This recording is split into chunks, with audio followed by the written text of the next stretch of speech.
अक्टूबर 1936 को Dale Carnegie ने एक ऐसी किताब लिखी जो आने वाले 100 सालों तक लोगों को एक गाइडबुक की तरह मदद करती। How to win friends and influence people एक ऐसी किताब है जिसको अगर कोई एक बार भी पढ़ ले तो वो पूरे कॉन्फिडेंस के साथ कह सकता है कि उसमें काफ़ी बदलाव आया है। आखिर ऐसा है क्या इस किताब में जो इतने सारे लोग रेकमेंड करते हैं? और सबसे बड़ी बात, 1936 में लिखी हुई किताब आज कैसे काम आ सकती है? कई लोग बुक पढ़ना तो चाहते हैं, लेकिन उनका शेड्यूल ऐसा रहता है कि जब तक वो टाइम निकाल पाते हैं तब तक या तो उनका पढ़ने का मन नहीं करता या फिर कई बार थके होने की वजह से नहीं पढ़ पाते। इस वीडियो सीरीज़ में हम चैप्टर वाइज इस बुक को पढ़ेंगे ताकि आपको खुद पढ़ना भी ना पड़े और आपको ऐसा भी ना लगे कि कुछ छूट गया है। पूरी किताब के दौरान डेल कार्नेगी ने अपना पॉइंट समझाने के लिए बहुत सारे लोगों का उदाहरण दिया है और यही राइटिंग स्टाइल डेल कार्नेगी की किताब को बाकियों से अलग बनाता है। 7 मई 1931 को न्यूयॉर्क में एक आदमी को पकड़ा गया। टू गन क्रोली वो उस समय का एक सबसे खतरनाक मुजरिम माना जाता था। यहाँ तक कि जब उसको पकड़ा जा रहा था तो कम से कम 150 पुलिस और डिटेक्टिव की टीम लगी थी और इस पूरे दौरान सिर्फ गोलियां ही गोलियां सुनाई दे रही थी। कहा जाता था कि वो बंदा बिना सोचे समझे छोटी सी छोटी चीज़ पे भी मार देता था। उस समय के कमिश्नर E.P. मलरूनी के शब्दों में, he will kill at the drop of a feather. इन्हीं सब चीज़ों के बीच सबसे अचंभे की बात ये थी कि जब उसको पकड़ा जा रहा था तो उसने एक खत लिखा। उसने कहा कि मेरे इस शरीर में एक नेक दिल है जो कभी किसी को चोट नहीं पहुंचा सकता। ये वही बंदा है जो एक बार अपनी गर्लफ्रेंड के साथ कहीं जा रहा था, रास्ते में पेट्रोल भरवाने रुका, तभी एक पुलिस वाला आता है और लाइसेंस दिखाने को कहता है और इस पे क्रोली ने क्या किया, सीधा अपनी बंदूक निकाली और उस पुलिस वाले को मार दिया। पकड़े जाने के बाद जब क्रोली को सज़ा दी गई तो उसने ये नहीं बोला क्या ये सज़ा मिलेगी मुझे दूसरों को मारने की, बल्कि उसने बोला क्या यही सज़ा मिलेगी मुझे अपने आप को डिफेंड करने की। इस पूरी स्टोरी का पॉइंट यही है कि क्रोली जैसा मुजरिम भी अपने आप को ब्लेम नहीं कर रहा। एल कपोन ने कहा था, मैंने अपनी ज़िंदगी के कई साल लोगों का भला करने में गुजारे और अंत में मुझे क्या मिला, उनकी गालियाँ और पूरी ज़िंदगी छुप के जीना पड़ा। एल कपोन कोई लेखक या शायर नहीं था, बल्कि ये भी एक बहुत नामी मुजरिम था। डच शल्ट्स एक और मुजरिम, वो भी अपने आप को एक पब्लिक बेनिफैक्टर यानी कि लोगों का भला करने वाला बताता था। डेल कार्नेगी बताते हैं कि सिंग सिंग नाम के एक जेल में बहुत ही कम ऐसे लोग थे जो अपने आप को गलत मानते थे, नहीं तो ज़्यादातर कैदी जो वहाँ सज़ा काट रहे थे वो अपने किए हुए को जस्टिफाई करते थे कि कैसे वो गलत नहीं थे और उन्हें उन हालातों में वो ही करना पड़ा जो उन्होंने किया। तो जब एल कपोन, डच शल्ट्स या फिर सिंग सिंग के बाकी कैदी अपने आप को दोषी नहीं मानते तो उनका क्या जिनके साथ हम आए दिन मिलते हैं या उनके साथ हम काम करते हैं। जॉन वॉनामेकर जिन्होंने डिपार्टमेंट स्टोर का प्रचलन किया था, उन्होंने एक बार कहा था, मैंने ये 30 साल पहले समझा कि किसी को डांटना एक बेवकूफ़ी होता है। किसी को क्रिटिसाइज़ करना या उनकी गलती बताना किसी काम का नहीं होता, क्योंकि किसी की गलती बताने से वो बंदा डिफेंसिव हो जाता है और अपनी पूरी कोशिश करता है अपने आप को जस्टिफाई करने की। क्रिटिसिज्म इसलिए भी खतरनाक होता है क्योंकि वो किसी की भी ईगो को चोट पहुंचाता है, उनको नीचा होने की फीलिंग देता है और गलती बताने वाले के प्रति एक गुस्सा पैदा कर देता है। B.F. स्किनर नाम के एक प्रसिद्ध साइकोलॉजिस्ट ने अपने एक्सपेरिमेंट से ये प्रूव किया था कि जानवरों को अगर इनाम दे के सिखाया जाए और सज़ा दे के सिखाया जाए तो वो इनाम देने से जल्दी सीखते हैं और ज़्यादा समय तक याद भी रखते हैं।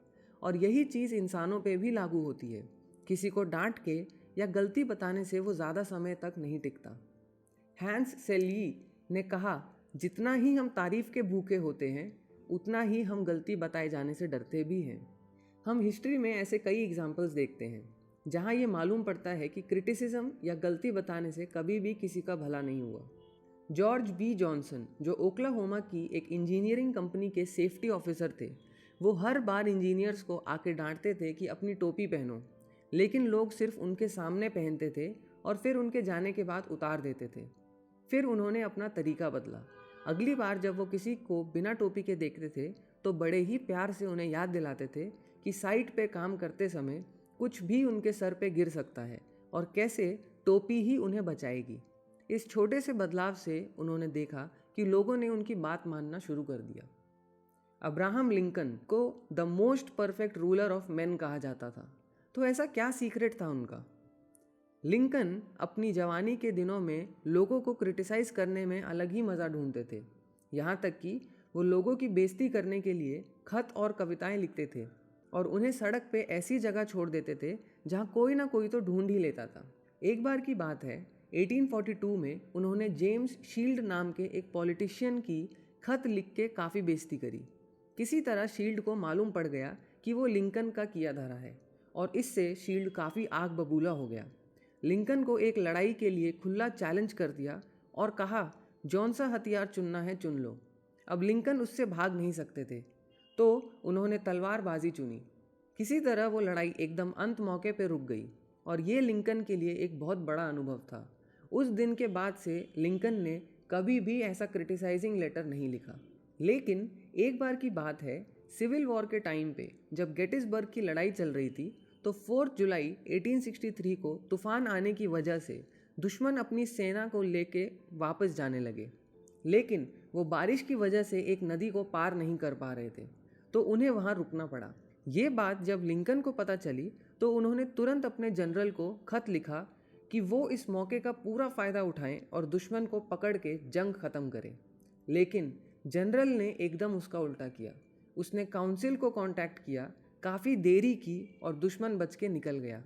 इसके बाद जो लिंकन को गुस्सा आया और उन्होंने उठाया अपना कलम और लिखने लगे।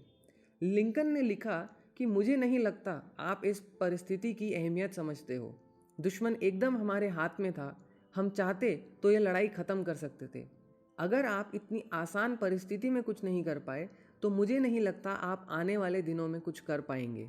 आपने ये सुनहरा मौका गंवाया है और इसकी वजह से मैं काफ़ी परेशान हूँ। अचंभे की बात यह है कि जनरल तक ये खत कभी पहुँचा ही नहीं। लिंकन ने कभी ये खत भेजा ही नहीं।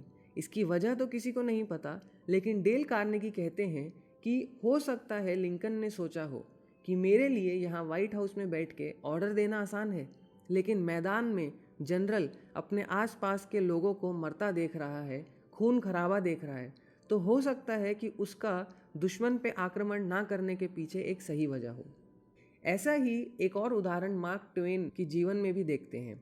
मार्क ट्वेन एक बहुत प्रसिद्ध लेखक थे, लेकिन काफ़ी गुस्सैल थे। कई बार वो कुछ ज़्यादा ही चुभने वाले शब्द लिखते थे।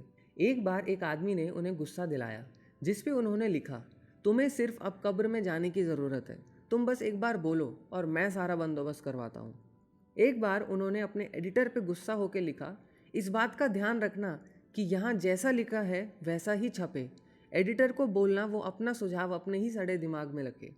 अब ऐसे खत लिख के मार्क ट्वेन का तो गुस्सा ठंडा हो जाता था, लेकिन जिसके लिए ये खत लिखे जाते थे उसको कैसा लगता होगा? कुछ भी नहीं, क्योंकि मार्क ट्वेन की पत्नी हर बार वो खत निकाल के छुपा देती थी और वो कभी उस व्यक्ति तक नहीं पहुंचते थे। एक बार डेल कार्नेगी के साथ भी ऐसा ही हुआ। उन्होंने इम्प्रेस करने के लिए एक लेखक को लेटर लिखा, लेकिन अंत में उन्होंने लिखा डिक्टेटेड बट नॉट रेड, मतलब ये लेटर किसी ने पढ़ के सुनाया, ना कि खुद पढ़ा गया। और हुआ क्या? राइटर ने वो लेटर वापस भेज दिया और उसके नीचे लिख दिया, your bad manners are exceeded only by your bad manners. ये देख के डेल कार्नेगी को काफ़ी बुरा लगा और वो काफ़ी शर्म से बताते हैं कि जब उन्हें उस लेखक की मृत्यु का पता चला तो उनके दिमाग में सबसे पहले वही याद आया कि कैसे लेखक ने उनको चोट पहुंचाई थी। कहते हैं कि अच्छे से अच्छे दो दोस्तों को अगर साथ बिठा के बोला जाए कि एक दूसरे की गलती बताओ तो वो भी झगड़ने लगेंगे। एक चीज़ हमें हमेशा ध्यान रखनी चाहिए कि जब हम लोगों से डील कर रहे होते हैं तो वो लॉजिक से नहीं सोचते, इमोशंस से सोचते हैं। क्रिटिसिज्म कई बार लोगों को गलत डिसीजन लेने पे मजबूर कर देता है। थॉमस हार्डी ने क्रिटिसिज्म की वजह से लिखना हमेशा के लिए छोड़ दिया था। थॉमस चैटरटन क्रिटिसिज्म की वजह से अपनी ही जान ले बैठे थे। कहा जाता है कि क्रिटिसाइज़ करना, कंप्लेन करना तो कोई भी बेवकूफ़ कर सकता है और आम तौर पे करते भी हैं, लेकिन किसी की बात समझ पाना और उसे माफ़ करने के लिए काफ़ी कैरेक्टर और सेल्फ कंट्रोल लगता है। एक बार बॉब हूवर नाम के एक बहुत ही प्रसिद्ध टेस्ट पायलट थे। एक एयर शो के दौरान आसमान में 300 फीट की ऊंचाई पर उनके हवाई जहाज़ के दोनों इंजन रुक गए। उन्होंने किसी तरह से लैंडिंग करी। हालांकि किसी को चोट नहीं आई, लेकिन हवाई जहाज़ को काफ़ी नुकसान पहुंचा। थोड़ा पता करने पर मालूम चला कि मैकेनिक ने गलती से जेट फ्यूल की जगह गैसोलीन डाल दिया था।